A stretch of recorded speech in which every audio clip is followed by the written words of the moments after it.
Hello, everyone, and welcome to Psychology 1000, Introduction to Psychology. So this is the welcome video.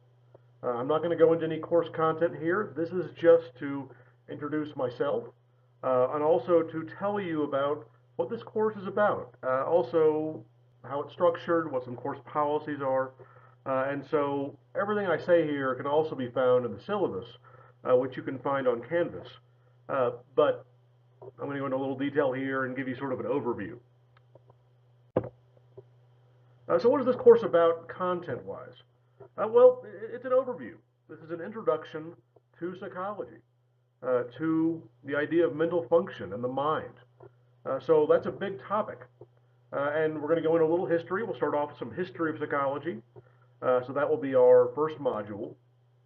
And we are certainly not the first ones in the modern era to think about the mind. How does the mind work? What does it do? How do we have an identity? How do we process information? So people have been thinking about this for thousands of years. So we've got to go over some of that history to understand where we are now. Of course, our modern understanding of mental function depends on the brain. So the brain is the most complex organ we have. It processes a vast amount of information and different kinds of information. It also has to store information, as we'll see. So the way we acquire that information is through the senses. So we'll understand how the senses work. How do they relate to the brain? How does the brain process sensory information? We'll also talk about learning and memory. So it's all well and good to take in information, but if you can't store any of it, that's not as beneficial. And so we have ways of learning, of changing our behavior, of storing information that we experience. We'll see also that it doesn't have to be our experience. We can store information that we read or that we see others experiencing. So those are all different forms of learning, and we'll talk about that as well. We'll get into social psychology. So certainly a lot of psychology focuses on the individual, but certainly as humans, we are a very social species. We are interdependent. And so we'll talk about how we influence one another, how we engage in cooperative or aggressive behaviors. So not all social interactions are positive, but we are a very social species, and that's an important part of our psychology and our mental function. We'll also talk about psychological disorders. So there are a large number of them. We don't have time to go into a lot of detail for each one. This is, again, is sort of an overview. So we'll talk about psychological disorders. We'll spend a couple of modules on defining psychological disorders and also on treating them. So that will take a couple of the modules in our course. So that's what the course consists of. What are we trying to do? What are our objectives?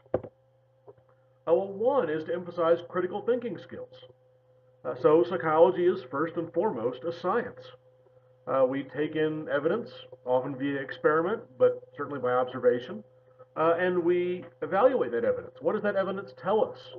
If we have a theory about how the mind works, does that evidence support the theory, or do we need to reconsider our theory based on that evidence? So evaluating evidence and coming to conclusions, not just making assumptions, but really thinking about empirically, how do we think the mind works? Of course, it's an overview course. We're also trying to give you a general background in psychology. I just mentioned several of the disciplines, the subfields of psychology that we're going to talk about. And because it's an overview, we don't have time to go into detail for each one. But if one of these topics particularly interests you, the department certainly offers courses in things like the senses, in the brain, social psychology, learning and memory. So you can be on the lookout for those courses if you want to expand your knowledge in a particular topic. This course also is going to emphasize that psychology operates on a variety of scales.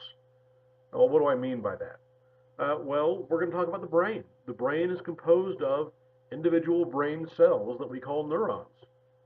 So these are so small that they generally can't be seen with the naked eye. And certainly they have components that can't be seen with the naked eye. So we're talking about the microscopic. But the microscopic is important. It gives rise to brain function and therefore to mental function. We'll also talk about the individual, but also the scale of an entire society. Social psychology, how do groups interact? So society consists of millions of people. And so we'll see from the microscopic up to that large millions of people sort of scale that psychology is relevant for all this. And these studies at these various scales are all relevant to psychology. So I wanted to introduce myself and our teaching assistant for the semester. So my name is Dr. Damon Tomlin. I'm in the Department of Psychology here at UCCS. And this is my email address, dtomlin@uccs.edu. And that is the best way to get in touch with me. This is an online course, so I'm not always in my office, and calling my office phone is also not as effective. But the email is really the best way to get in touch with me. And give me 24 hours to respond. I'm pretty prompt about email, so it's usually much quicker than that. But especially if you email me late at night, I probably won't get back to you until the next morning. So bear that in mind. But do use this email address. I will also use your UCCS email address for communication. So be sure to check that account. This is my office number. I'm on the 4th floor of Columbine. And my office hours are not a particular day and time. Because this is an online course, they are by appointment. So if you want an in-person meeting with me, just shoot me an email and tell me what some days and times that work for you, and we'll work together on a schedule that makes sense for both of us. So again, not the same office hours every week, but if you want an in-person meeting, I'm available. And again, if it's the sort of thing that you want to do over email, that is fine too. We have a TA, Madeline Lag. So this is her email address. It's also in the syllabus. We don't know her office number yet. As soon as I have that information, I will update the syllabus online with it. So I don't know the office number. I'll get it to you soon. And her office hours are also by appointment. So if you have questions about course content or course structure, you can ask either one of us. But in both cases, you'll need to make an appointment, and we'll schedule a time that makes sense for everyone. And again, email is the main method of communication for this course. So give us 24 hours. Don't send email after email, even if it's urgent. That doesn't help. It just gives us more to sort through. So we are very prompt about answering email. So keep that in mind, and do use email as your communication tool. I will also send out announcements and emails via Canvas. Hopefully, you've set up your Canvas account to where announcements are sent via email, so that you get those and don't have to check into the course all the time. That said, they will be available as announcements. And my main piece of advice here is to read the syllabus. It contains a lot of important information about course structure, course content, expectations, grading. So you'll need to know all of that. And so do read the syllabus. Read it as soon as you can. And again, if you have questions, you can email me or set up an appointment. There's also a discussion board for questions that you can post about course content and structure. But if you're going to email me, read the syllabus first. Oftentimes, the information you want is there in the syllabus. So rather than have to write an email, wait for my response, it may be easier just to look up the information. Not always, but it can be.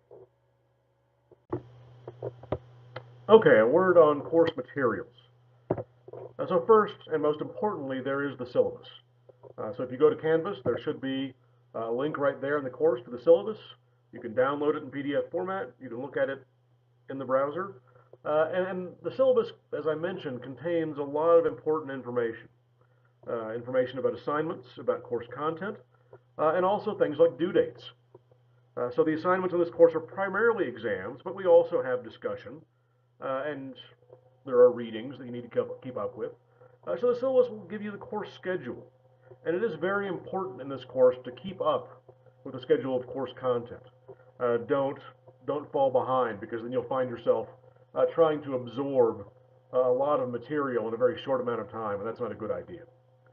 So keep up with the course schedule, which you can find on the last page of the syllabus.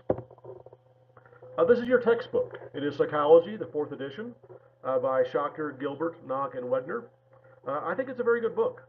I think it's well written. I think it's even occasionally funny. I think it covers all of the important topics in psychology and really emphasizes the science. So psychology as an empirical endeavor. And that's what perspective this course is taking. Again, we're going to engage those critical thinking skills. So be sure to get the textbook and be sure to keep up with the readings. There are lectures involved in this course as well, and I always recommend that you do the reading before watching lecture. It'll help you absorb the material better. A little bit on technology. So this is an online course. There is technology involved. Obviously, you're watching this video on a computer, so you likely already have this, but you need speakers or headphones to listen to the lectures because it's not just slides, they are videos. So you need to be able to watch them, you need to be able to hear me. Also, I provide documents, usually in the form of PDF, but sometimes in Word document form, and things like this syllabus. Other things like research articles will be provided in document format, so be sure you can open Word documents and PDFs. Browser, in terms of browsers, Mozilla Firefox and Google Chrome both seem to work the best with Canvas. I myself use Google Chrome, but Mozilla Firefox is also recommended. That's not to say you can't use another browser. Other people have been successful using other browsers, but those two seem to encounter the least number of problems. And also, for exams and only for the exams, you will need the Respondus Lockdown browser. So that is a special browser that you will need to download and install. And again, it's just to take the exams. You can use whatever browser you like to watch lectures, to look at the syllabus, to take practice quizzes, to participate in discussion. All of those things, use whatever browser you want. But for the exams themselves, you will need the Respondus Lockdown browser. And I recommend not waiting till the last minute. Don't wait till the exam is almost due to download it. I've never had a problem with the Respondus Lockdown browser, but sure enough, if you wait until the last minute, you may just encounter a problem. So don't put yourself in that position. Download it, install it. You only need to download and install it once. You may already have it installed if this is not your first online course. So bear that in mind. Respondus Lockdown is an important part of this course. For course structure, so it is an entirely online course. It's presented through Canvas, which you're obviously looking at now.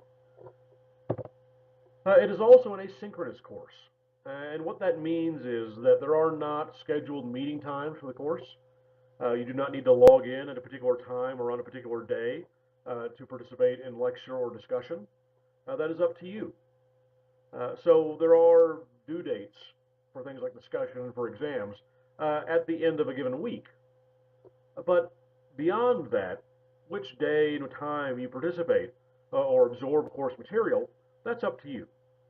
So that is one of the benefits of this online course, is there is not a scheduled meeting time that you are forced to attend class in. It's up to you. But do keep up with course content. Again, don't fall behind as new material is presented.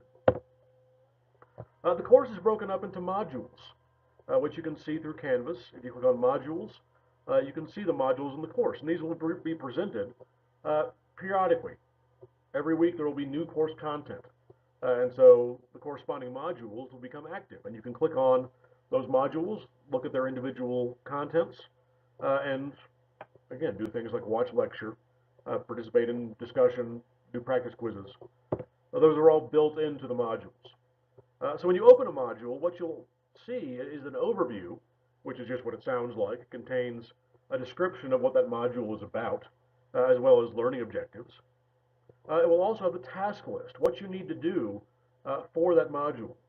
The readings you need to do, the lectures you need to watch, practice quizzes if you wish, and discussion, as well as exams. So exams will have particular due dates. So I've already said this, but there are readings from your textbook. So every module will have a reading or two, and those readings correspond to lectures. I would do the readings before lectures. Again, it just helps you absorb course material that much better. The lectures are videos, so sit down and watch the videos. It's important to watch the lectures. Again, the timing is up to you, but the lectures will be based largely on the reading, but you can't just do the readings and know everything you need to know. I will often add things to lectures that aren't in the textbook, that I think are interesting, that I think are important to understand the topic. And so it's important to watch lecture, and to watch lecture in a timely fashion. Also, when it comes to exams, I emphasize the content from lecture. So if your reading contains some information, and I don't mention it in lecture, you probably don't need to worry about that as much as the content I do mention in lecture. I will also provide practice quizzes as part of each module. It is up to you whether you take those or not. They are not mandatory, they are not part of your grade. I do not require them. But they are a good way of testing your knowledge after you've looked through a module and assessing how well you know the material. They're also good prep work for the exams, which are for a grade, obviously. So the practice quizzes, up to you, not for a grade, but I do recommend them as a study tool. And also there's class discussion. This is built into every module as well. So for every module, there will be a question or two. And these are open-ended questions. These are not questions with a definite answer, where you go and look at the book to find the answer and then post that. These are open-ended questions, often about how you can apply psychology to your everyday life. So for that, you can respond to either the original question, or you can respond to a fellow student. Either way, always be respectful. Also, when you write your post, shoot for around 150 words. Don't make it too short. Don't make it too long. Write as much as you want to cover the topic, but it should be around 150 words. It should be clear. It should be on topic. It should be about that discussion question. And these are for a grade. You will need to participate 5 times during the course of the entire class. And that's not hard to do. There will be almost 30 discussion questions. So you only need to respond to 5 of them. As soon as you get full credit 4 or 5 responses, you're done with that part of the course. Okay, a little bit more on course structure. So in terms of grading, where your grade comes from, there are 3 components to your grade. The first and the biggest one are the exams. That makes up 80% of your grade. There are 5 exams. The last of them, the final, occurs during the final exam period, but it's really just the 5th exam. It does not count more than any of the others do, and it also is not cumulative. It just covers the last portion of course content. The lowest exam grade is dropped. So bear that in mind. That being said, there really aren't makeups for this course. So because the lowest exam grade is dropped, because you will have nearly 2 weeks from when an exam is posted to when it is due, it's up to you to find the time to be able to take that exam. So that is a fairly long period of time to take a test. And again, there really aren't makeups. Under extraordinary circumstances, if you're hospitalized for 2 weeks, then I will consider a makeup exam. But just having a busy weekend at work or losing your internet connection for a couple of days, that doesn't do it. So if an emergency happens, and they do come up, then if you miss an exam, that counts as a 0, but that will just be your lowest exam grade. It'll get dropped, and then the other 4 will comprise your final grade for the exams. With that in mind, I would not intentionally skip an exam. Try to take all of them, because emergencies do happen, they're unpredictable, and you don't want to be in a position where you already skipped one exam and now you find yourself unable to take another one, because there aren't makeups except under extreme circumstances. So keep that in mind. A discussion is worth 10% of your grade. I've talked about discussion a little bit already.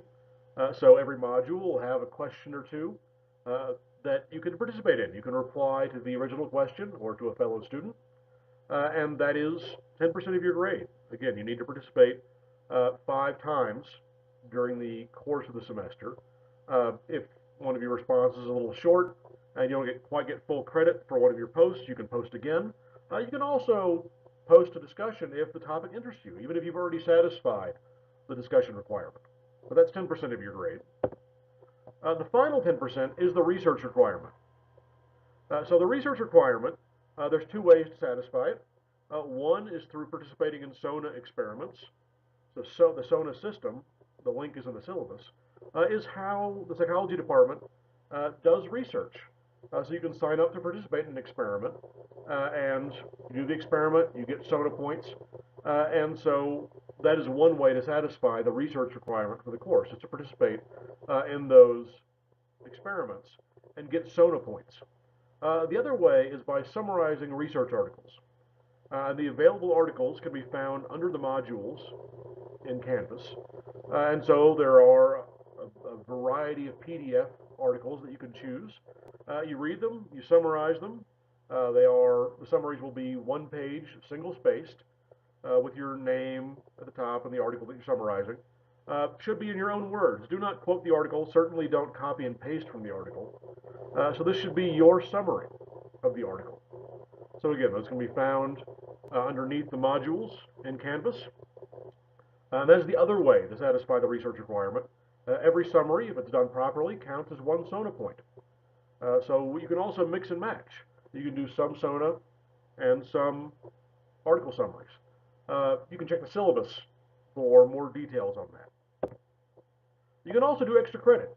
If you get research points, either through SONA or through summarizing articles, in excess of the requirement, you fulfill the requirement first. If you do any more than that, then you can get up to 3 percentage points added to your final grade. Every additional research point will give you 0.5% on your final grade.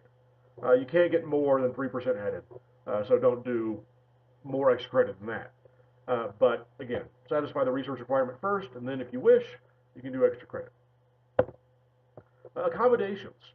If you have an accommodation from Disability Services, be sure to give me that documentation as soon as you can. That way I can take your accommodation into account when it's time for things like exams. So try to send that to me as soon as possible if you have an accommodation. Okay, that will do it for this welcome video. So we've gone over some overview in terms of course content, in terms of course structure. Again, be sure to look at the syllabus as soon as you can, and the material for the first week of the course. If you're watching this video, it is probably already up. So be sure to check that out, and again, keep up with the course content. Also, if you have questions in general, there is a separate discussion post forum for general questions about course structure. You can find that under Getting Started in Canvas in the modules. So if you have a question, you can post it there. Okay, with that, you can feel free to move on to the first module, and I look forward to teaching the class.